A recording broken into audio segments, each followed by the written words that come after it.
ही खऱ्या अर्थाने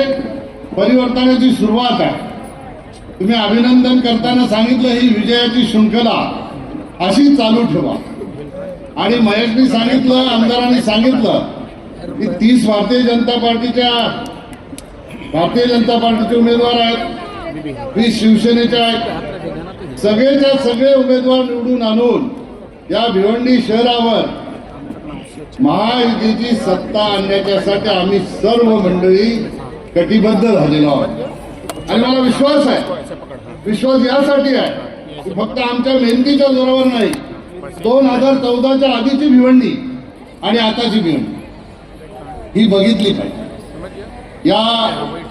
शाळा इथं आहेत त्याच्याने मी जेव्हा खासदार झालो, आपण मुख्यमंत्री झाला होता,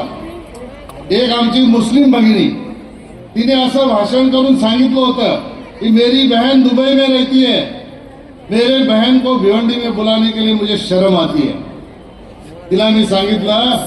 या राज्याचे मुख्यमंत्री देवेंद्र फडणवीस साहेब झालेले आहेत, तुला अभिमान वाटेल अशी भिवंडी त्यांच्या माध्यमातून आम्ही करून दाखवू आणि तुम्ही जो विकास